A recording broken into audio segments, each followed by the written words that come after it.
I've had them in boxes in my garage. My parents passed away a few years ago, and I had time finally to go through a lot of this stuff, so I tried to pull out things that I thought the museum would be interested in. And so they range from a program from something we went to in the 90s versus way back in 1942.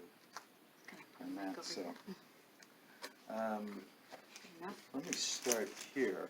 And you know, it's interesting because I think a lot of this stuff is my dad collected when it wasn't easy to collect stuff because he didn't have the internet. You couldn't just Google this. And one of the things I found that I thought was pretty interesting was for the survivors of the Juno. There was 10 survivors, and at some point the Navy declassified information, and it's their statements. So that's what these documents are. A lot of these statements. The person that I had met was a wonderful man by the name of Lester Zook that I think some of you have met. And it was interesting. I asked him about I met him and I asked him about my grandfather. I said, well, when was the last time you saw my grandfather? And he was a signalman, so he would have been up where my grandfather was. And he said, well, he was a little stressed and tortured about what was going on and some other things. It was interesting. And Lester said he was a little bit stressed because now when and he has since passed away, he would meet people and they would always ask him about, did you see my son? Did you see? And that was something he had to do his whole life. But I met him I would go to some of these reunions, the ship reunions of the ship named after my grandfather, which was the lineman Knute Swensen, the Juno reunions, and so I met him a few different times, so really good man.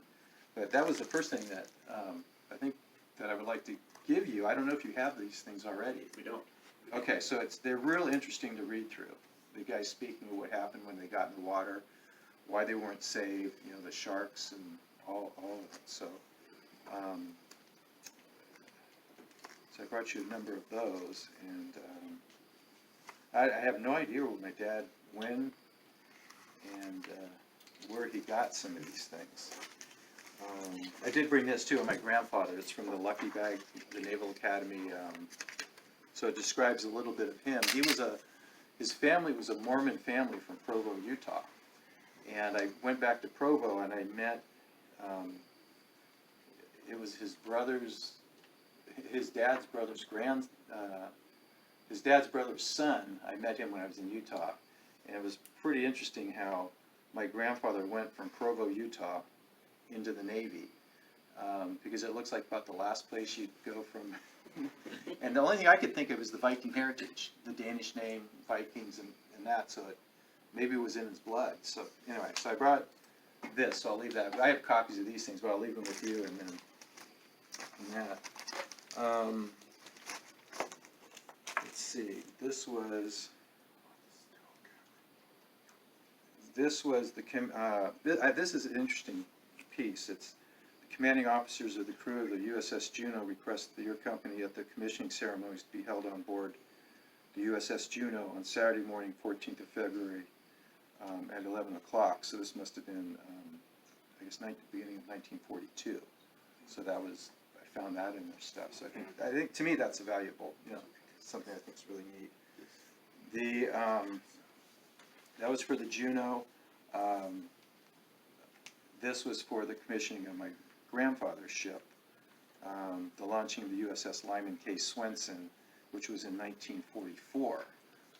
A little bit interesting thing about this is my father graduated from Annapolis in 3 years because they moved him up instead of the normal 4 years because of the war, and he ended up being on the ship named after my grandfather, and he says it was an accident.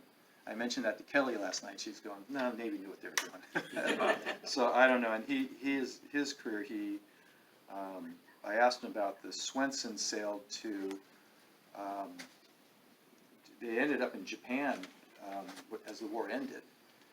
And I guess what he told me is that he had about 17 days of action, that they were totally afraid of the kamikazes. That was their big stress. And I said, well, we do all day. He said, well, did you just train? And then when he was about 80, I was talking to him. I said, well, where were you when the war ended? He goes, oh, I was in Tokyo. I went on land, and he had a pistol, which I never knew my dad ever did, to do that. I was just thinking, Dad, I can't believe you did that. You never told me when the war ended